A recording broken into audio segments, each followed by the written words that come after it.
بسم الله الرحمن الرحيم إذا زلزلت الأرض زلزالها وأخرجت الأرض أثقالها وقال الإنسان ما لها يومئذ تحدث أخبارها بأن ربك أوحى لها يومئذ يصدر الناس أشتاتا ليروا أعمالهم فمن يعمل مثقال ذرة خيرا يره ومن يعمل مثقال ذرة. بسم الله الرحمن الرحيم إن الحمد لله نحمده ونستعينه ونستهديه ونعوذ بالله من شرور أنفسنا وسيئات أعمالنا من يهده الله فلا مضل له ومن يضلله فلا هادي له وأشهد أن لا إله إلا الله وحده لا شريك له وأشهد أن محمدا عبده ورسوله يا أيها الذين آمنوا اتقوا الله حق تقاته ولا تموتن إلا وأنتم مسلمون يا أيها الناس اتقوا ربكم الذي خلقكم من نفس واحدة وخلق منها زوجها وبث منهما رجالا كثيرا ونساء واتقوا الله الذي تساءلون به والأرحام إن الله كان عليكم رقيبا يا أيها الذين آمنوا اتقوا الله وقولوا قولا سديدا يصلح لكم أعمالكم ويغفر لكم ذنوبكم ومن يطع الله ورسوله فقد فاز فوزا عظيما ثم أما بعد فإن أصدق الكلام كلام الله وخير الهدي هدي محمد صلى الله عليه وسلم وشر الأمور محدثاتها وكل محدثة بدعة وكل بدعة ضلالة وكل ضلالة في النار.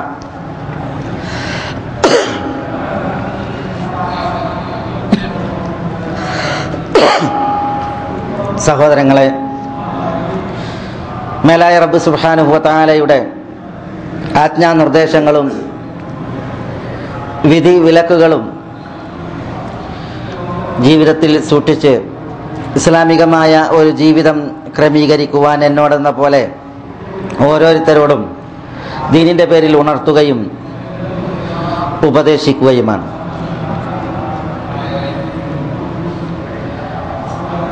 ഇനി മിമ്പറിൽ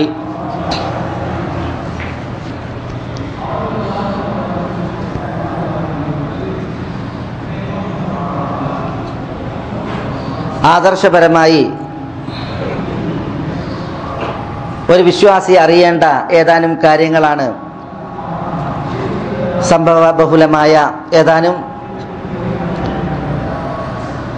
വിഷയങ്ങളുടെ പശ്ചാത്തലത്തിൽ ഒരു ഖുതുബയായി നമ്മൾ കേൾക്കുകയുണ്ടായത്.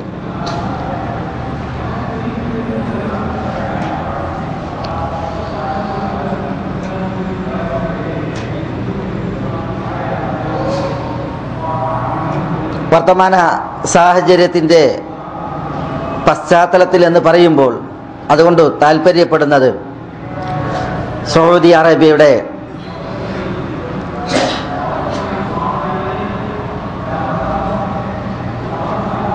ഒരു കൗൺസിലർ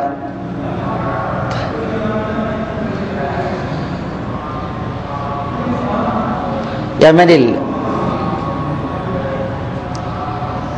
റാഞ്ചപ്പെടുകയും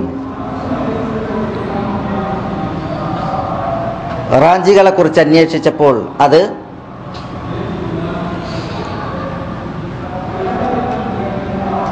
ഈ നാട്ടിൻ്റെ തന്നെ ഉപ്പും ചോറും തിന്ന് വളർന്ന ഒരു വിഭാഗത്തിലേക്ക് ചൂണ്ടപ്പെടുകയും അവരാണ് ആ നിഷ്ഠൂരതയ്ക്ക് പിന്നിൽ എന്നുള്ളത് ഏറെക്കുറെ തെളിയപ്പെടുകയും ചെയ്ത വിഷയമാണ്. ഇത്തരം പ്രവണതകൾ അത് ഇസ്ലാമിക വീക്ഷണകോണുകളിൽ മനസ്സിലാക്കി ഇസ്ലാമിൻ്റെ നിലപാടുകൾ എന്ത് എന്നുള്ളത് അറിഞ്ഞിരിക്കൽ വിശ്വാസികൾക്ക് അനിവാര്യമാണ്. പ്രത്യേകമായി മനസ്സിലാക്കേണ്ട ചില പാഠങ്ങളുണ്ട്, പൊതുവിൽ അറിയേണ്ട ചില പാഠങ്ങളുമുണ്ട്. ഇസ്ലാമിക രാഷ്ട്രത്തിൻ്റെ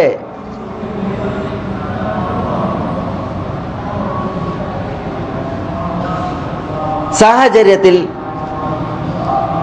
ഒരു മുസ്ലിം ഭരണാധികാരി നിലവിലുണ്ടായിരിക്കെ ആ നാട്ടിലെ മുസ്ലിമീങ്ങളുടെ മേൽ ബാധ്യതയായ വിഷയങ്ങൾ ഇസ്ലാം പഠിപ്പിച്ചിട്ടുണ്ട്. ഭരണാധികാരി പുണ്യാളനായാലും പാപിയായാലും അനുസരണ പ്രതിജ്ഞയും അഥവാ ബൈഅത്ത്, സമഉം തആത്തും അഥവാ ആ ഭരണാധികാരിയെ കേട്ടനുസരിക്കൽ ദീനിനെതിരാകാത്ത വിഷയങ്ങളിൽ അത് പ്രജകളുടെ ബാധ്യതയാണ്. അത് മതം അവരുടെ മേൽ കൽപ്പിച്ചിരിക്കുന്നു. വല്ലവരും ഭരണാധികാരിയെ ധിക്കരിക്കുകയും അനുസരണ പ്രതിജ്ഞ പിൻവലിക്കുകയും ചെയ്താൽ ശക്തമായ താക്കീതും മുന്നറിയിപ്പും നബി സല്ലല്ലാഹു അലൈഹി വസല്ലം തങ്ങളുടെ തിരുമൊഴികളിലൂടെ വന്നിട്ടുണ്ട്. മൻ ഖലഅ യദൻ മിൻ തആത്തിൻ, ഭരണാധികാരിക്കുള്ള അനുസരണ പ്രതിജ്ഞയിൽ ഒരാൾ കൈയൂരിയാൽ എന്ന് പറഞ്ഞാൽ അത് പിൻവലിച്ചാൽ, അതേപോലെ വഫാറഖൽ ജമാഅ, അൽ ജമാഅത്തിനെ ഒരാൾ അകന്നാൽ എന്ന് പറഞ്ഞാൽ ആ ഭരണാധികാരിക്ക് പ്രതിജ്ഞ ചെയ്ത ആ ഭരണാധികാരിക്ക് കീഴിൽ പ്രജകളായി ജീവിക്കുന്നതിൽ നിന്ന് ഒരാൾ ഒഴിഞ്ഞാൽ, ചില റിപ്പോർട്ടുകളിൽ ലഖിയ അല്ലാഹ യൗമൽ ഖിയാമത്തി വഹുവ അലൈഹി ഗദ്ബാൻ, അന്ത്യനാളിൽ ആ മനുഷ്യൻ അള്ളാഹുവിനെ കണ്ടുമുട്ടൽ അള്ളാഹു തന്നോട് കോപിച്ച നിലയിലായിരിക്കും. ചില റിപ്പോർട്ടുകളിൽ മാത മീതതൻ ജാഹിലിയ, അത്തരം മനുഷ്യന്മാരുടെ മരണം ജാഹിലിയത്തിന്റെ മരണമായിരിക്കും. ഇസ്ലാമികമായ മരണവും ഒടുക്കവുമാവുകയില്ല എന്നുള്ളതാണ്. ചില റിപ്പോർട്ടുകളിൽ റസൂലുള്ളാഹി സ്വല്ലല്ലാഹു അലൈഹി വസല്ലം തങ്ങൾ പറഞ്ഞു, ഇങ്ങനെ ഒരു ഭൗതിക സാഹചര്യം ഒത്തിരിക്കെ എന്ന് പറഞ്ഞാൽ മുസ്ലിം ഭരണാധികാരിയുണ്ട്, ആ ഭരണാധികാരി കീഴിൽ പ്രജകളായി കഴിയുന്ന മുസ്ലിം സമൂഹവുമുണ്ട്. അത്തരം സന്ദർഭങ്ങളിൽ ഇളകി പുറപ്പെടുകയും അങ്ങനെ അവിടെയുള്ള ആളുകളെ വിശ്വാസിയെന്നോ അവിശ്വാസിയെന്നോ പാപിയെന്നോ പുണ്യാളനെന്നോ വ്യത്യാസമില്ലാതെ ആക്രമിക്കുകയും ചെയ്യുന്ന അവസ്ഥയുണ്ടായാൽ നബി സല്ലല്ലാഹു അലൈഹി വസല്ലം തങ്ങൾ പറഞ്ഞു, ഫലസ്തു മിൻഹു വലൈസു മിന്നി, ഞാൻ അവരിൽപ്പെട്ടവനല്ല, അവർ എന്നിൽപ്പെട്ടവനുമല്ല. അതേപോലെ ആയുധങ്ങൾ കൊണ്ടാണ് ഇടപെടുന്നത് എങ്കിൽ മൻ ഹമല അലൈന സിലാഹ് ഫലൈസ മിന്ന, നമുക്കെതിരിൽ ആയുധമേന്തുന്നവൻ നമ്മളിൽപ്പെട്ടവനല്ല തുടങ്ങി നബി സല്ലല്ലാഹു അലൈഹി വസല്ലം തങ്ങൾ കുറേ നിയമ നിർദ്ദേശങ്ങൾ ഈ ഉമ്മത്തികളെ പഠിപ്പിച്ചിട്ടുണ്ട്. ഇത് ഇസ്ലാമിക രാഷ്ട്രവുമായി ബന്ധപ്പെട്ട് ഭരണാധികാരിയുമായി ബന്ധപ്പെട്ട് പഠിപ്പിക്കപ്പെട്ട കർമ്മശാസ്ത്ര വിഷയങ്ങളും അതേപോലെ തന്നെ പാലിക്കേണ്ടതായ രീതിയുമാണ്. അതാണ് ചില ഭാഗങ്ങളായി നമ്മൾ കേൾക്കുകയുണ്ടായത്. എന്നാൽ ചരിത്രത്തിൻ്റെ ഇന്നലകളിൽ നമുക്കെല്ലാം അറിയുന്നത് പോലെ ഈ ഒരു രീതിശാസ്ത്രത്തിന് വിപരീതമായി ഇസ്ലാമിക നാടുകളിൽ ചിലർ മുളപൊട്ടുകയും ഭരണാധികാരിക്കെതിരിലും അവിടെയുള്ള മുസ്ലിമീങ്ങൾക്കെതിരിലും പല ന്യായങ്ങൾ പറഞ്ഞ് പല കാരണങ്ങൾ ഒപ്പിച്ച് ഇറങ്ങി പുറപ്പെടുകയും പ്രശ്നങ്ങൾ സംജാതമാക്കുകയും ഭരണാധികാരിയെയും അതേപോലെ ഭരണീയരെയും കുഫർ മുദ്രകുത്തി താഗൂത്ത് എന്ന് വർണ്ണിച്ച് രംഗം വഷളാക്കുന്ന, രക്തച്ചൊരിച്ചിലുകൾ ഉണ്ടാക്കുന്ന, അതേപോലെ പൊതുസ്ഥാപനങ്ങളും പൊതുമുതലുകളും നശിപ്പിക്കുന്ന, മനുഷ്യരെ കൊന്നൊടുക്കുന്ന, ആളുകളുടെ നിർഭയത്വം പാഴാക്കുന്ന ദുരന്ത സ്ഥിതികൾ കൊണ്ടുവരുന്ന ആളുകളെ നമുക്ക് കാണുവാൻ സാധിക്കും. അത് ഇന്നലകളുടെ ചരിത്രത്തിൽ ധാരാളമാണ്. ആ ചരിത്രത്തിൻ്റെ ആവർത്തനമാണ് ഇത്തരം സന്ദർഭങ്ങളിൽ നമ്മൾ കണ്ടുകൊണ്ടിരിക്കുന്നത്.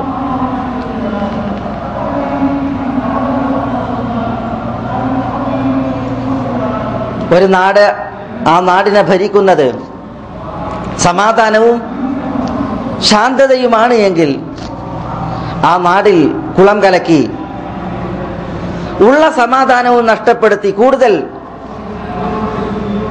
അവിടെ ആളി കത്തിക്കുന്ന സ്ഥിതിവിശേഷം, ഇത്തരം ചിന്താഗതികൾ കൊണ്ടു നടക്കുകയും ഇത്തരം പ്രവൃത്തികൾ നടത്തുകയും ചെയ്യുന്നവരാണ് തീവ്രവാദികളായിട്ടുള്ള ആളുകൾ.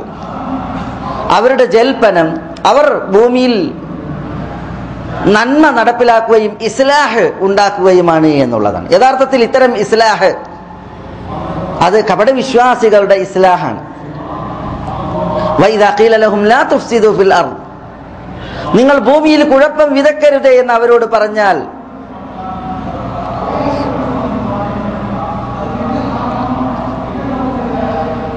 അവർ പറയും, ഞങ്ങൾ കുഴപ്പം വിതക്കുകയല്ല, ഞങ്ങൾ നന്മ വിതക്കുകയാണ്, ഞങ്ങൾ ഇസ്ലാഹാണ് ഉദ്ദേശിക്കുന്നത്, ഞങ്ങൾ മുസ്ലിഹീങ്ങളാണ് എന്നാണ് അവർ പറയുക. അലാ ഇന്നഹും വൈദാ ഖീല ലഹും ലാ തുഫ്സിദു ഫിൽ അർദ് ഖാലു ഇന്നമാ നഹ്നു മുസ്ലിഹൂൻ അലാ ഇന്നഹും ഹുമുൽ മുഫ്സിദൂൻ വലാകിൻ ലാ യശ്ഉറൂൻ.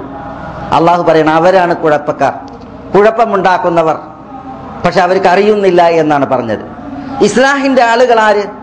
അത് ഖതീബ് ഉണർത്തിയതുപോലെ വരാനിരിക്കുന്നു. പക്ഷെ ഇത്തരം അവസ്ഥ അത് കേവലം മുസ്ലിം നാടുകളെ മാത്രം ചുറ്റിപ്പറ്റി മനസ്സിലാക്കേണ്ട ഒരു വിഷയമല്ല. ഇസ്ലാമിക നാടാകുമ്പോൾ, ഭരണാധികാരിയാകുമ്പോൾ അതിൻ്റെ പ്രത്യേകതയിൽ അതിനുള്ള ഹുക്കുമുകൾ പണ്ഡിതന്മാർ വിശദീകരിച്ചിട്ടുണ്ട്. അതിന് മതവിധികളും അതേപോലെ തന്നെ വിലക്കുകളുമുണ്ട്. അതാണ് നമ്മൾ ചിലത് കേൾക്കുകയുണ്ടായത്. പക്ഷേ ഇസ്ലാം മുന്നോട്ട് വെക്കുന്നതായ പൊതു നന്മകളും ഇസ്ലാമിന്റെ പ്രത്യേകതയും ഏതൊരിടത്തായാലും ഒരു മുസ്ലിമിനെ സംബന്ധിച്ചിടത്തോളം അവിടെയുള്ള നിർഭയത്വം കെടുത്തുക എന്നുള്ളതും അവിടെയുള്ള സമാധാനം നഷ്ടപ്പെടുത്തുക എന്നുള്ളതും മുസ്ലിമിന് പാടുള്ളതല്ല. മുസ്ലിം ഒരിക്കലും ഫസാദിന്റെ ഉടമയല്ല. പ്രത്യുത മുസ്ലിം എപ്പോഴും ഇസ്ലാഹിന്റെ ഉടമയാണ്. പക്ഷെ അത് മതം വരച്ചു കാണിക്കുന്ന, ദീൻ വരച്ചു കാണിക്കുന്ന രീതിയിലൂടെയാണ്. നമ്മുടെ പ്രവാചകൻ സല്ലല്ലാഹു അലൈഹി വസല്ലം തങ്ങൾ മക്കയിൽ ദഅവത്ത് നടത്തിയ 13 വർഷ കാലഘട്ടത്തിൽ മക്കയിൽ ഇസ്ലാമിക ഭരണമല്ല,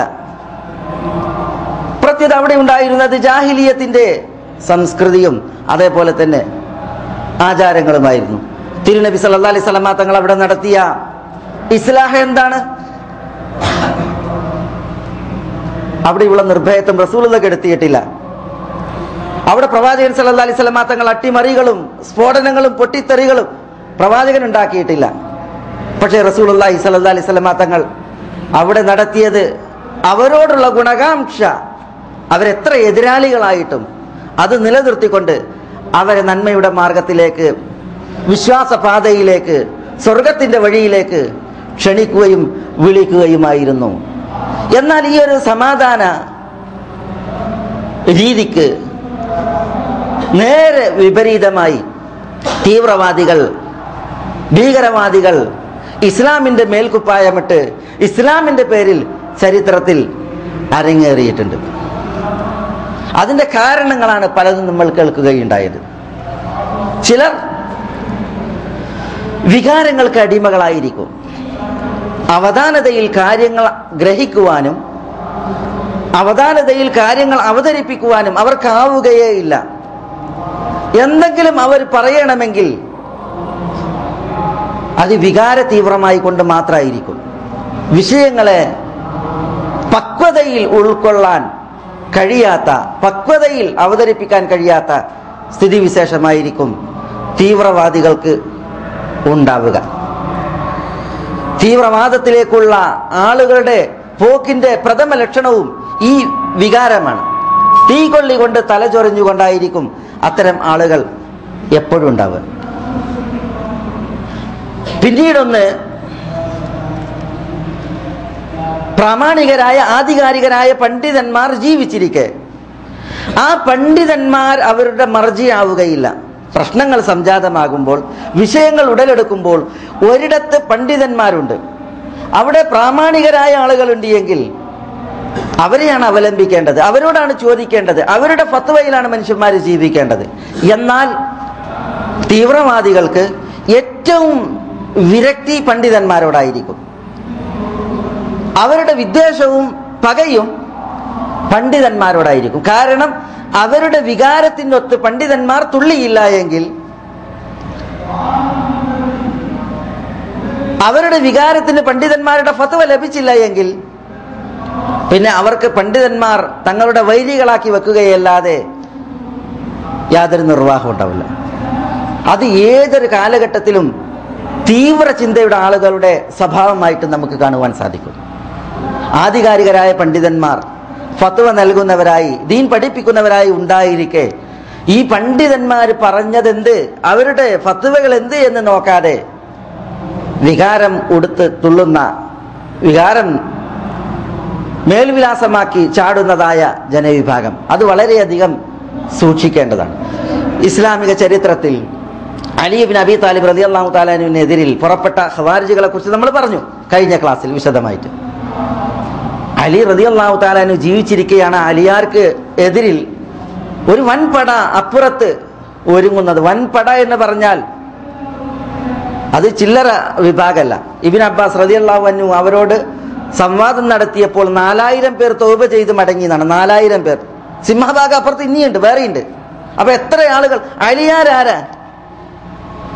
അലി റളിയല്ലാഹു തആല അൻഹു അള്ളാഹു തൃപ്തിപ്പെട്ട, അള്ളാഹുവിന്റെ റസൂൽ സല്ലല്ലാഹു അലൈഹി വസല്ലം തങ്ങൾ തൃപ്തിപ്പെട്ട, സ്വർഗം കൊണ്ട് സന്തോഷ വാർത്ത അറിയിക്കപ്പെട്ട, ഇസ്ലാമിലെ കുട്ടികളിൽ നിന്ന് ആദ്യമായി കടന്നു വന്ന അഹ്ലുൽ ബൈത്തിൽ, ആലുൽ ബൈത്തിൽ പ്രധാന സ്ഥാനമുള്ള അലിയാർക്കെതിരിലാണ് അപ്പുറത്ത് തങ്ങി നിൽക്കുന്നത്, ആയുധമേന്തിയിട്ട് നിൽക്കുന്നത്. അന്ന് ആരൊക്കെ ജീവിച്ചിരിപ്പുണ്ട്? ഇബ്നു അബ്ബാസ് റളിയല്ലാഹു അൻഹു ജീവിച്ചിരിപ്പുണ്ട്, ഇബ്നു ഉമർ റളിയല്ലാഹു തആല അൻഹു ജീവിച്ചിരിപ്പുണ്ട്, മുആവിയയുണ്ട്, അംറുണ്ട്, അലിയെ പോലെ തന്നെ പ്രാമാണികരായ സഹാബത്തൊക്കെ ഉണ്ട്. പക്ഷെ തീവ്രവാദികൾക്ക് അതൊന്നും വേണ്ട. കാരണം തീവ്രത ഭരിച്ചാൽ പിന്നെ അതൊക്കെ പുല്ലാണ്.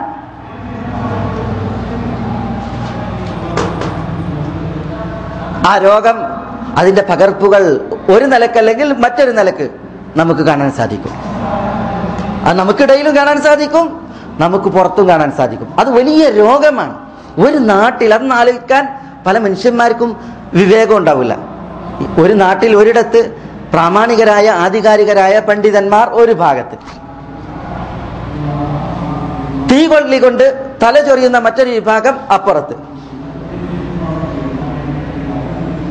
ആ കൂട്ടത്തിൽ ചുറ്റിപ്പറ്റി അതിലാളാകുന്നവർക്ക് അള്ളാഹു വഴികേടാണ് നിശ്ചയിച്ചിട്ടുള്ളത് എങ്കിൽ, അങ്ങനെയാണ് ചരിത്രത്തിൽ പല തീവ്രവാദികളും പല പിഴച്ച കക്ഷികളും നാമ്പെടുക്കുകയും ഉടലെടുക്കുകയും ചെയ്തിട്ടുള്ളത് എന്നുള്ളത് നമുക്ക് കാണുവാൻ സാധിക്കും.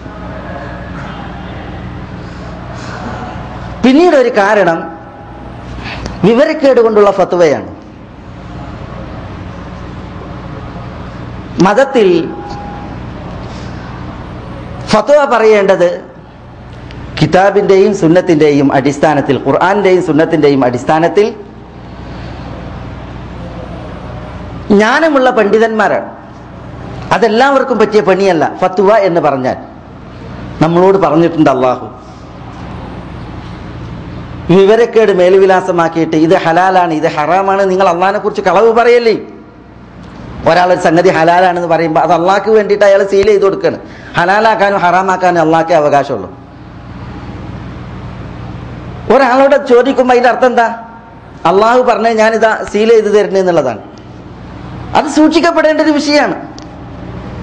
ചില ആളുകൾക്ക് വിജ്ഞാന സദസ്സുകളും അറിവ് നൽകപ്പെടുന്ന വേദികളും അന്യമായിരിക്കും. അവർക്കത് താല്പര്യമില്ലാത്തൊരു വേദിയുമായിരിക്കും. പക്ഷെ അവർ ദീന് പറയുന്ന ഫത്വ നൽകുന്ന വിഷയത്തിൽ മുമ്പന്മാരായിരിക്കും. അല്ലാഹു കാക്കട്ടെ. നഊദു ബില്ലാഹ്. പൂർവ്വകാലത്തെ സലഫ് സാലിഹീങ്ങൾ ഫത്വ പറയുമ്പോൾ അവർ പറയാറുള്ളത് അവർ നരകത്തിനും സ്വർഗത്തിനും മധ്യ നിൽക്കുന്നു എന്നാണ്. ഈ ഫത്വ അത് ശരിയാണ് എങ്കിൽ അവർ സ്വർഗത്തിന്റെ അഹലുകാരാണ്, നരകത്തിലേക്കുള്ള ഫത്വയാണെങ്കിലോ എന്ന് അവർ ഭയന്നിരുന്നു. നരകത്ത് കാണാൻ ഫത്വ മുഖാന്തരം ചാട്. അതുകൊണ്ട് തന്നെ ചില മസ്അലകളിൽ സഹാബത്ത് ജീവിച്ചിരുന്ന കാലഘട്ടത്തിൽ ചോദിക്കപ്പെട്ടിട്ടുണ്ടെങ്കിൽ 70 സഹാബികളിലൂടെ കൈമാറുന്നതാണ്. ഞാനത് പറയാൻ യോഗ്യനല്ല, മറ്റുള്ളവരോട് ചോദിച്ചോളി. ഞാനത് പറയാൻ യോഗ്യനല്ല, അയാളോട് ചോദിച്ചോളി. അങ്ങനെ 70 പേരിലൂടെ കയറി ഇറങ്ങിയിട്ടായിരിക്കും ഫത്വ അവസാനം എത്തുന്നത്. എന്തുകൊണ്ട്? അള്ളാഹിനെ കുറിച്ച് വിവരമില്ലാത്തത് പറയുന്ന പേടിയുണ്ട്. എന്നാൽ ഇന്നത്തെ ആളുകളൊന്ന് ആലോചിച്ച് നോക്കാൻ.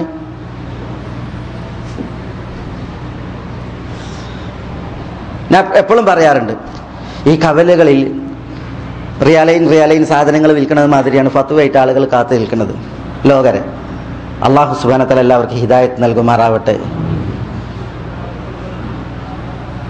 വിവരക്കേട് കൊണ്ടുള്ള ഫത്വ അതും ഇത്തരം തീവ്രതയിലേക്കുള്ള കാരണമാണ്. കുറെ പിഴച്ച ചിന്താഗതികൾ അന്യരിൽ നിന്ന് മുസ്ലിം സമൂഹത്തിലേക്ക് കടന്നു കയറിയിട്ടുണ്ട്. ഇസ്ലാമിന് അന്യമായിട്ടുള്ള ചിന്തകൾ. അതാണ് അറബിയിൽ അൽ അഫ്കാറുൽ മുൻഹരിഫ എന്ന് പറയും. വ്യതിചലിക്കുവാൻ കാരണമാക്കുന്ന ചിന്തകൾ, ഇസ്ലാമിന് അന്യമായിട്ടുള്ള ചിന്തകൾ. അഥവാ വിശുദ്ധ ഖുർആനിലില്ലാത്ത, തിരുസുന്നത്തിലില്ലാത്ത, വിശുദ്ധ ഖുർആനിലും തിരുസുന്നത്തിലുമുള്ളത് വിശുദ്ധ ഖുർആൻ അവതരിക്കുന്നതിനും അതേപോലെ റസൂലുള്ളാഹി സ്വല്ലല്ലാഹു അലൈഹി വസല്ലം തങ്ങളുടെ തിരുമൊഴികൾ പ്രവാചകൻ പറയുമ്പോൾ അതിന് പ്രഥമ സാക്ഷികളായ സഹാബത്ത് ഏതൊരു രീതിയിൽ അത് ഉൾക്കൊണ്ടോ, മനസ്സിലാക്കിയോ, അതിൽ നിന്ന് തെറ്റിക്കൊണ്ട് കാര്യങ്ങളെ മനസ്സിലാക്കുക. എപ്പോഴും നമുക്കൊരു വിഷയം വന്നാൽ അതിൽ വിശുദ്ധ ഖുർആനും തിരുസുന്നത്തും എന്ത് പറഞ്ഞു എന്നുള്ളത് നമ്മൾ നോക്കണം. അതോടൊപ്പം ഈ വിശുദ്ധ ഖുർആന്റെയും സുന്നത്തിന്റെയും പ്രഥമ സാക്ഷികളായി ഇവിടെ ജീവിച്ചൊരു വിഭാഗമുണ്ട്, റസൂലുള്ളാഹി സ്വല്ലല്ലാഹു അലൈഹി വസല്ലം തങ്ങളുടെ സഹാബത്ത്. അവരെങ്ങനെയാണ് അത് ഉൾക്കൊണ്ടത്? അവരിൽ ഒറ്റപ്പെട്ട അഭിപ്രായമല്ല, മൊത്തത്തിൽ പൊതുവിഷയങ്ങളിൽ അവരുടെ നിലപാട് എന്ത് എന്നുള്ളത് നമ്മൾ നോക്കേണ്ടതുണ്ട്. ഉദാഹരണത്തിന് ഇപ്പൊ ഈ ഒരു വിഷയം, ഭരണാധികാരികൾക്കെതിരിൽ തിരിയുകയും വിപ്ലവങ്ങൾ ഉണ്ടാക്കുകയും ചെയ്യുക എന്നുള്ളതായി ഈ ഒരു വിശേഷവുമായി ബന്ധപ്പെട്ട് സഹാബത്ത് ഇവിടെ ജീവിച്ച നാളുകളിൽ ഇവിടെ ഭരണാധികാരികൾ ഉണ്ടായിട്ടുണ്ട്. ഇസ്ലാമിക രാഷ്ട്രം നിലവിലുണ്ടായിരുന്നു, ഭരണാധികാരികൾ ഉണ്ടായിരുന്നു. ശ്രേഷ്ഠന്മാരായ പലരും ഇരിക്കെയാണ് താരതമ്യേന ശ്രേഷ്ഠത കുറഞ്ഞവർ ഭരണം നടത്തിയിട്ടുള്ളത്. മുആവിയ റളിയല്ലാഹു തആല അൻഹു ഭരിച്ചിട്ടുണ്ട്. അദ്ദേഹം സഹാബിയാണ്, മഹാനാണ്. പക്ഷേ മുആവിയ റളിയല്ലാഹു തആല അൻഹുവിനേക്കാൾ സ്ഥാനം കൂടിയ വ്യക്തിത്വങ്ങൾ സഹാബികളിൽ ഉണ്ടായിരുന്നു. ഇബ്നു ഉമറിനെ പോലുള്ള, ഇബ്നു അബ്ബാസിനെ പോലുള്ള, ഹസൻ റളിയല്ലാഹു തആല അൻഹുവല്ലേ മുആവിയ റളിയല്ലാഹു അൻഹു സ്ഥാനം ഒഴിഞ്ഞു കൊടുത്തത്. ഹസൻ റളിയല്ലാഹു തആല അൻഹു റസൂലുള്ളാഹി സ്വല്ലല്ലാഹു അലൈഹി വസല്ലം തങ്ങളുടെ മടിത്തട്ടിൽ വളർന്ന റസൂലുള്ളാഹി സ്വല്ലല്ലാഹു അലൈഹി വസല്ലം തങ്ങൾ സ്വർഗത്തിൽ യുവാക്കളുടെ നേതാക്കൾ എന്ന് വിശേഷിപ്പിച്ച ഹസൻ ഹുസൈൻ, അതിൽ ഹസൻ ഹുസൈൻ ഇവിടെ ഉണ്ടായിരുന്നു. പക്ഷേ എന്നിട്ടും താരതമ്യേന ശ്രേഷ്ഠത കുറഞ്ഞവർ ഭരണം നടത്തിയപ്പോൾ ഇവിടെ വിപ്ലവങ്ങൾ ഉണ്ടായോ? അതിനെതിരിൽ പൊട്ടിപ്പുറപ്പെടലുകൾ ഉണ്ടായോ? ഗവേഷണാത്മകമായ ചില വിഷയങ്ങളിൽ ഇതിൽ നിന്ന് തെറ്റിയുള്ള ചില സമീപനങ്ങൾ ഉണ്ടായി എന്നുള്ളത് നേരാണെങ്കിലും മൊത്തത്തിൽ എന്തായിരുന്നു സഹാബത്തിന്റെ നിലപാട്? അതുകൊണ്ട് തന്നെ സഹാബികളുടെ ആ ഫഹം, ഗ്രാഹ്യത എന്ത് വിഷയങ്ങളിൽ എന്നുള്ളത് നോക്കേണ്ടതുണ്ട്. എന്നാൽ അതിൽ നിന്ന് തെറ്റി ഭരണാധികാരികൾക്കെതിരിൽ പുറപ്പെടുക, ആളുകളെ സംഘടിപ്പിച്ച് പ്രകടനങ്ങൾ നടത്തുക, ഭരണാധികാരിയെ തിരുത്താൻ എന്നോണം പൊതുവേദികളിൽ പണ്ഡിതൻ വേഷധാരികളായ ആളുകൾ അരങ്ങ് തകർക്കുക, അങ്ങനെ ജനവികാരം ഇളക്കിവിട്ട് ഉള്ള സമാധാനവും കെടുത്തി കൊള്ളയുടെയും കൊള്ളിവെപ്പിന്റെയും രക്തച്ചൊരിച്ചിലിന്റെയും അതേപോലെ തന്നെ പടയോട്ടത്തിന്റെയും നാടാക്കിയിട്ട് നാടിനെ മാറ്റുക എന്നുള്ളത് ഇത് പൂർവികരിൽ നിന്ന് വന്നതല്ല. അതൊക്കെ ഇത്തരം പിഴച്ച ചിന്താധാരകളുടെ സമ്മാനമാണ്. വിശിഷ്യ പിൽക്കാലങ്ങളിൽ ചില തീവ്രവാദ സംഘടനകൾ പല പേരുകളിൽ ഇസ്ലാമിക നാടുകളിൽ രംഗപ്രവേശനം ചെയ്യുകയും അവർ മുസ്ലിമീങ്ങളിലേക്ക് സമ്മാനിച്ചതായ കാര്യങ്ങളാണ് ഇതൊക്കെ. ഇതേപോലെ ആളുകൾ വ്യതിചലിക്കുവാൻ ധാരാളം വിഷയങ്ങളും കാരണങ്ങളുമുണ്ട്. അതിൽ ചിലതാണ് നമ്മൾ ഇന്ന് ഇവിടെ വെച്ച് കേൾക്കുകയുണ്ടായത്. എന്താണ് സുരക്ഷ? എന്തിനാണ് സുരക്ഷിതത്വം? എപ്പോഴാണ് മുസ്ലിമീങ്ങൾ അവർ എവിടെയാണെങ്കിലും, ഇസ്ലാമിക നാടുകളിലായാലും അല്ലാത്തവിടങ്ങളിലാണെങ്കിലും മുസ്ലിമിൻ്റെ സുരക്ഷ എവിടെയാണ്? അതാണ് അള്ളാഹുവിൻ്റെ കിതാബും റസൂലുള്ളാഹി സ്വല്ലല്ലാഹി അലൈഹി വസല്ലം തങ്ങളുടെ സുന്നത്തും മുറുകെ പിടിച്ച് ജീവിക്കുന്നതിൽ, വിശുദ്ധ ഖുർആനും തിരുസുന്നത്തും സഹാബികൾ എങ്ങനെ മനസ്സിലാക്കി ആ രീതിയിൽ മനസ്സിലാക്കുന്നതിൽ. അത് നമ്മുടെ പ്രവാചകൻ സല്ലല്ലാഹു അലൈഹി വസല്ലം തങ്ങൾ നമ്മളോട് പറഞ്ഞിട്ടുണ്ട്. തറക്തു ഫീകും അംറൈൻ ലൻ തദില്ലു മാ ഇൻ തമസ്സക്തും ബിഹിമാ. രണ്ട് കാര്യങ്ങൾ ഞാൻ നിങ്ങളിൽ വിട്ടേക്കുന്നു, അവ രണ്ടും നിങ്ങൾ മുറുകെ പിടിക്കുന്ന കാലം അത്രയും നിങ്ങൾ പിഴക്കുകയേ ഇല്ല. ഏതാണത്? കിതാബ് അല്ലാഹ് വസുന്നത്തി. ഒന്ന് അള്ളാഹുവിൻ്റെ കിതാബാണ്, മറ്റേത് എൻ്റെ സുന്നത്താണ്. ഇതാണ് റസൂലുള്ളാഹി സ്വല്ലല്ലാഹി അലൈഹി വസല്ലം തങ്ങൾ പറഞ്ഞത്. അള്ളാഹുവിൻ്റെ കിതാബും തിരുനബി സ്വല്ലല്ലാഹി അലൈഹി വസല്ലം തങ്ങളുടെ സുന്നത്തും നമ്മൾ മുറുകെ പിടിക്കേണ്ടതുണ്ട്. ഏതൊരു പ്രശ്നങ്ങളിലും കിതാബിലേക്കും സുന്നത്തിലേക്കും മടങ്ങുക. അതോടൊപ്പം നബി സല്ലല്ലാഹി അലൈഹി വസല്ലം തങ്ങൾ പറഞ്ഞിട്ടുണ്ട്, ഒരു വിജയത്തിൻ്റെ കക്ഷി, അതാണ് അൽ ഫിർഖത്തുൻ നാജിയ, അത് ഇവിടെ നിലനിൽക്കുമെന്ന്. അപ്പോൾ വിജയത്തിൻ്റെ കക്ഷിയാകുമ്പോൾ അവർ ഈ ദുനിയാവിലും വിജയികളാണ്, നാളെ ആഖിറത്തിലും വിജയികളാണ്. ഈ വിജയത്തിൻ്റെ കക്ഷി ഏതെന്ന് പറഞ്ഞപ്പോൾ റസൂലുള്ളാഹി സ്വല്ലല്ലാഹി അലൈഹി വസല്ലം തങ്ങൾ വിവരിച്ചത് മാ അന അലൈഹിൽ യൗം വ അസ്ഹാബി എന്നാണ്. ഇന്ന് ഞാനും എൻ്റെ സഹാബത്തും ഏതൊരു ആദർശത്തിലാണോ ആ ആദർശത്തിൽ നിലനിൽക്കുന്നവർ എന്നാണ്. അതാണ് ഞാൻ പറഞ്ഞത്, കിതാബും സുന്നത്തും നമ്മൾ മുറുകെ പിടിക്കണം. ഇങ്ങനെ സഹാബത്ത് മനസ്സിലാക്കിയ രീതിയിൽ, അതാണ് റസൂലുള്ളാഹി സ്വല്ലല്ലാഹി അലൈഹി വസല്ലം ഞാനും എൻ്റെ സഹാബത്തും ഏതൊരു ആദർശത്തിലാണുള്ളത് ആ ആദർശത്തിൽ ജീവിക്കുന്നവരാണ് വിജയത്തിൻ്റെ കക്ഷി, രക്ഷയുടെ കക്ഷി. അതുകൊണ്ട് തന്നെ സഹാബികൾ സ്വീകരിച്ചതായ നിലപാടിൽ ഉറച്ചു നിൽക്കുകയാണ് വേണ്ടത്, പ്രശ്നങ്ങളിൽ നിന്ന് രക്ഷപ്പെടുന്നതിന് വേണ്ടി. പക്ഷേ ഈ ഒരു മാനദണ്ഡം ആളുകൾ വിഗണിക്കുന്ന, അതിൽ ആളുകൾ വിരക്തി കാണിക്കുന്ന ഒരു യുഗം വരുമെന്ന് റസൂലുള്ളാഹി പറഞ്ഞിട്ടുണ്ട് സല്ലല്ലാഹു അലൈഹി വസല്ലം. ബദഅൽ ഇസ്ലാമു ഗരീബ വസയഊദു ഗരീബ ഫതൂബ ലിൽ ഗുറബ. ഇസ്ലാം ഗരീബായിട്ടാണ് തുടങ്ങിയത് എന്ന് പറഞ്ഞാൽ ഇസ്ലാമിനെ പുൽകാൻ കുറേ ആളുകൾ ഉണ്ടായിരുന്നില്ല. ഈ ഇസ്ലാമുമായി റസൂലുള്ളാഹി സ്വല്ലല്ലാഹി അലൈഹി വസല്ലം തങ്ങൾ വന്നപ്പോൾ ആ ഇസ്ലാം ഉൾക്കൊള്ളാനുണ്ടായ ആളുകൾ വളരെ വിരളമാണ്. അബൂബക്കർ, ഉമർ, അബൂബക്കർ, അതേപോലെ തന്നെ അലി, സെയ്ദ്, ഖദീജ റളിയല്ലാഹു തആല അൻഹുൽ ജമീ തുടങ്ങി വളരെ കുറച്ച് ആളുകൾ പിന്നീടാണ് ഇതിലേക്ക് ആളുകൾ വന്ന് തുടങ്ങിയപ്പോൾ ഇത് ഗരീബായിരുന്നു. വസയഊദു ഗരീബ റസൂലുള്ളാഹി സ്വല്ലല്ലാഹി അലൈഹി വസല്ലം തങ്ങൾ പറഞ്ഞിട്ടുണ്ട്. ഈ ഒരു ഗുർബത്ത്, അപരിചിതത്വം, ആളുകൾ ഇത് വേണ്ടെന്ന് വെക്കുന്ന ഇതിലെ വിശ്വാസങ്ങൾ, കർമ്മങ്ങൾ, അനുഷ്ഠാനങ്ങൾ, ആളുകൾ അതിൽ വിരക്തരാകുന്ന ഒരു കാലം വരാനിരിക്കുന്നു. വസയഊദു ഗരീബ ഫതൂബ ലിൽ ഗുറബ. അന്ന് അപരിചിതരായ കുറച്ച് ആളുകൾ, ഗുറബാക്കൾ, ഈ ദീനിനെ മുറുകെ പിടിച്ചിട്ട് ജീവിക്കുന്നവരായി ഉണ്ടായിരിക്കും. ലോകം മുഴുവൻ ദീനിനെതിരാകുമ്പോഴും ദീനിനെ മുറുകെ പിടിച്ച് ജീവിക്കുന്നവർ, അവർക്ക് മംഗളം എന്നാണ് റസൂലുള്ളാഹി സ്വല്ലല്ലാഹി അലൈഹി വസല്ലം തങ്ങൾ പറഞ്ഞത്. റസൂലുള്ളാഹി സ്വല്ലല്ലാഹി അലൈഹി വസല്ലം തങ്ങളോട് ചോദിച്ചു, ആരായിരിക്കും ഈ ഗുറബാക്കൾ, അവരെങ്ങനെ തിരിയാ? അപ്പോൾ റസൂലുള്ളാഹി സ്വല്ലല്ലാഹി അലൈഹി വസല്ലം തങ്ങൾ പല കാര്യങ്ങൾ പറഞ്ഞു. ചിലത് പറഞ്ഞത് അൻഉസാഉ അനിൽ ഖബായിൽ, ഗോത്രങ്ങളിൽ നിന്ന് ഇറക്കപ്പെട്ടവർ എന്ന് പറഞ്ഞിട്ടുണ്ടെങ്കിൽ നാട്ടിൽ അവർ ഒറ്റപ്പെട്ടവരാണ്, അതുകൊണ്ട് നാടിൽ നിന്ന് ബഹിഷ്കരിക്കപ്പെട്ടവർ. ചിലതിൽ പറഞ്ഞത് അല്ലദീന യുഹ്യൂന സുന്നത്തി, എൻ്റെ സുന്നത്തിനെ പുനർജീവിപ്പിക്കുന്നവർ. സുന്നത്തൊക്കെ മരിച്ച് ബിദ്അത്തുകൾ നീണാൾ വാഴുന്ന കാലഘട്ടമായിരിക്കും, കാരണം ഇസ്ലാം ഗരീബാണ്. അപ്പോൾ എൻ്റെ സുന്നത്തിനെ ജീവിപ്പിക്കുന്നവരായിരിക്കും അവർ. മറ്റു ചില റിപ്പോർട്ടുകളിൽ അല്ലദീന യുസ്ലിഹൂന മാ ഫസദന്നാസ്, അല്ലെങ്കിൽ മാ അഫ്സദന്നാസ്, ജനങ്ങൾ ഫസാദിലായപ്പോൾ അല്ലെങ്കിൽ ജനങ്ങൾ കേടാക്കിയപ്പോൾ, ജനങ്ങൾ കേടാക്കിയത് നന്നാക്കുന്ന മുസ്ലിഹീങ്ങളായിരിക്കും അവർ എന്നാണ് റസൂലുള്ളാഹി സ്വല്ലല്ലാഹി അലൈഹി വസല്ലം തങ്ങൾ പറഞ്ഞത്. അവർ ആര്? അതാണ് ശൈഖുൽ ഇസ്ലാം ഇബ്നു തൈമിയ്യ റഹ്മത്തുള്ളാഹി അലൈഹി മറ്റുമൊക്കെ ഉദ്ധരിച്ച് അഹ്ലു സുന്നത്തി വൽ ഹദീസ്, സുന്നത്തിൻ്റെയും ഹദീസിൻ്റെയും അഹ്ലുകാർ, അഹ്ലുൽ ഹദീസ്, ഹദീസിൻ്റെ അഹ്ലുകാർ എന്ന് പണ്ഡിതന്മാർ പറഞ്ഞത്. അഹ്ലുൽ ഹദീസിനെ കുറിച്ചും അഹ്ലു സുന്നയെ കുറിച്ചും ശൈഖുൽ ഇസ്ലാം പറഞ്ഞു, ഏതൊരു പ്രശ്നങ്ങൾ ഉടലെടുത്താലും, പ്രശ്നങ്ങൾ എത്ര കുമിഞ്ഞുകൂടിയാലും അഹ്ലു സുന്നത്ത് വൽ ജമാഅത്തിന്റെ വാക്താക്കൾ അഹ്ലുൽ ഹദീസിന്റെ വക്താക്കൾ അവരൊരിക്കലും അവരുടെ ആദർശത്തിൽ നിന്ന് തെറ്റിയതോ ആദർശം ഒഴിവാക്കിയതോ ചരിത്രത്തിൽ കാണാൻ സാധിക്കുകയില്ല. കാരണം അവർ സുന്നത്ത് പഠിച്ചിട്ടുണ്ട്, ഹദീസ് പഠിച്ചിട്ടുണ്ട്. പ്രശ്നങ്ങൾ ഉണ്ടായാൽ പ്രതിവിധി എന്ത് എന്നുള്ളത് സുന്നത്തിലുണ്ട്, ഹദീസിലുണ്ട്.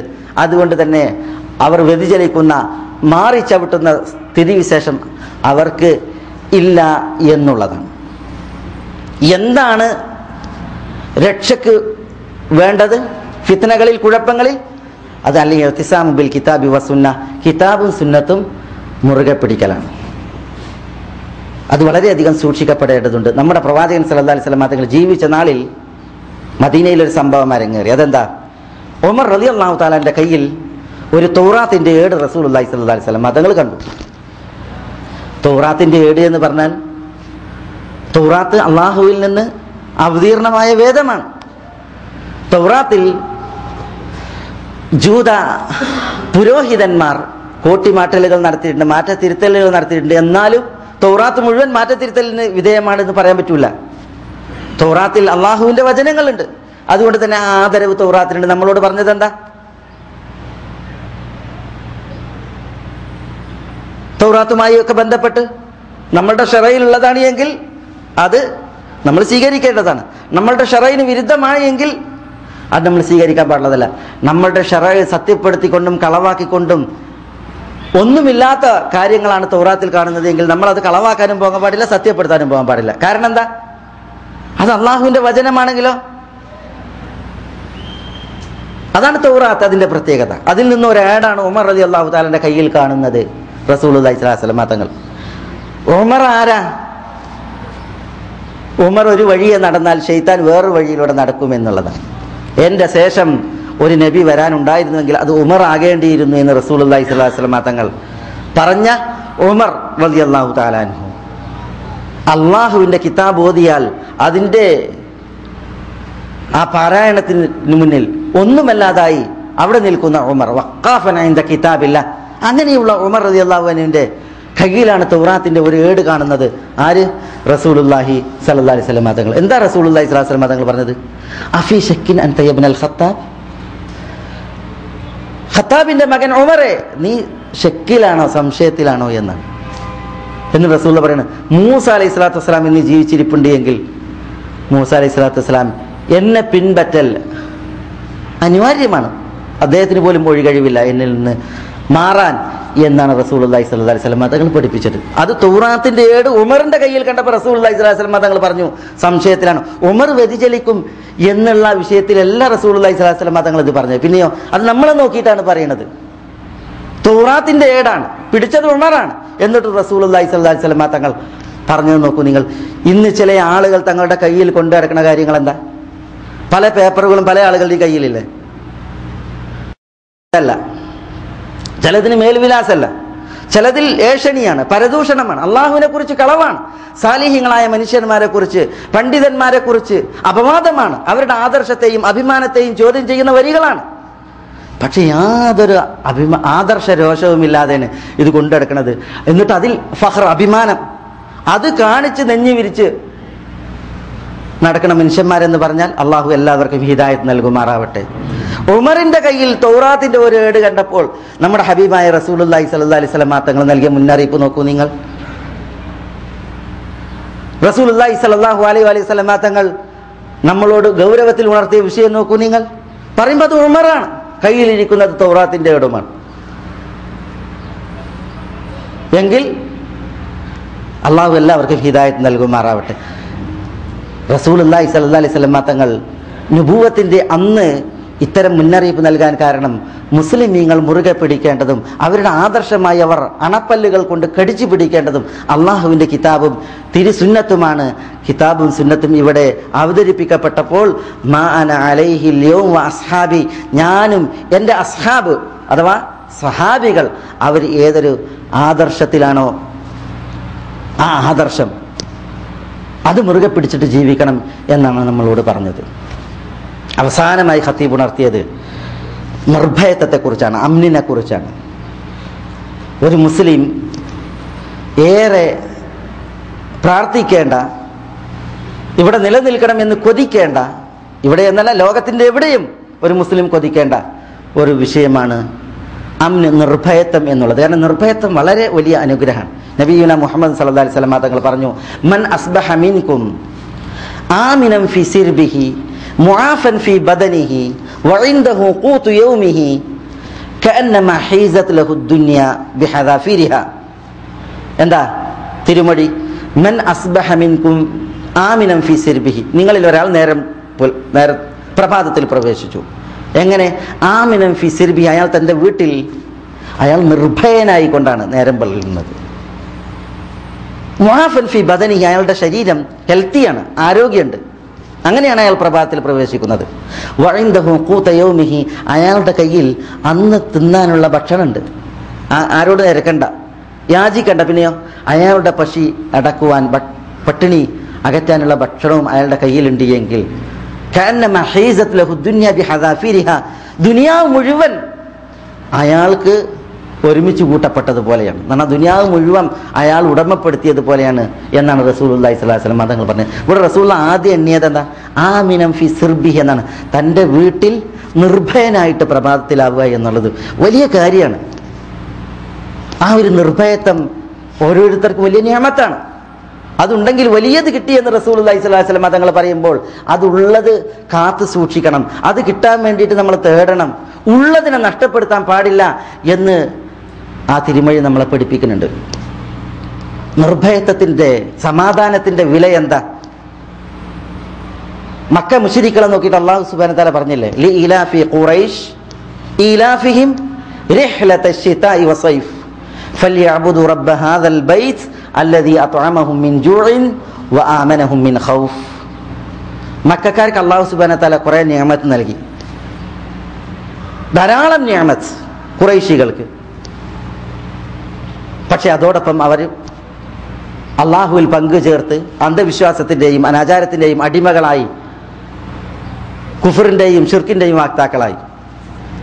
കാബത്തിൽ വരെ അതിൻ്റെ അകത്തും പുറത്തും 360 വിഗ്രഹങ്ങളെ വെച്ചിട്ട് അവർ അള്ളാഹുവിനോട് നന്ദി കെട്ട് ഷിർക്ക് ചെയ്ത് ജീവിച്ചു.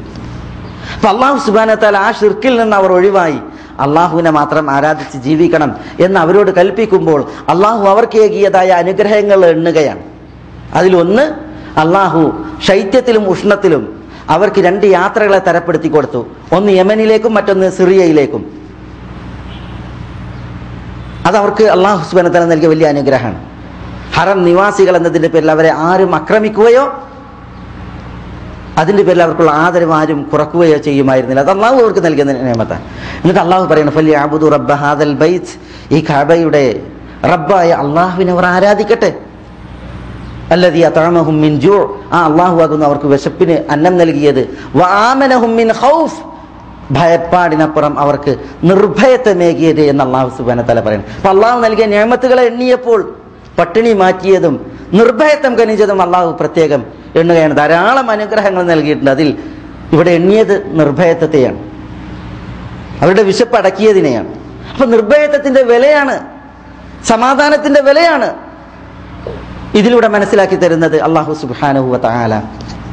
ഇബ്രാഹിം നബി അലൈഹി സ്വലാത്തു വസ്സലാം നിർവഹിച്ച ദുആ നമ്മൾ കേൾക്കുകയുണ്ടായി. എന്താ ഇബ്രാഹിം അലൈഹി സ്വലാത്തു വസ്സലാമിയുടെ ദുആ?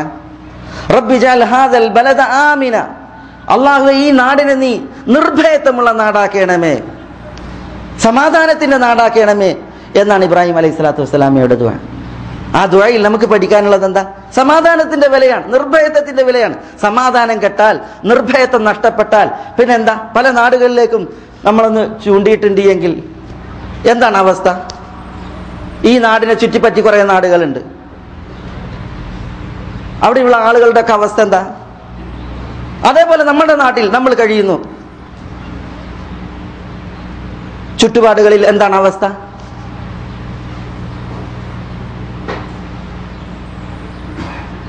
രക്തച്ചൊരിച്ചിലുകൾ, യുദ്ധങ്ങൾ, സ്ഫോടനങ്ങൾ. ഖതീബ് ഉണർത്തിയതുപോലെ പള്ളിയിൽ പോയിട്ട് ജമാഅത്തിൽ പങ്കെടുത്തു വരാൻ സമാധാനം ഇല്ലാത്ത നാടുകൾ.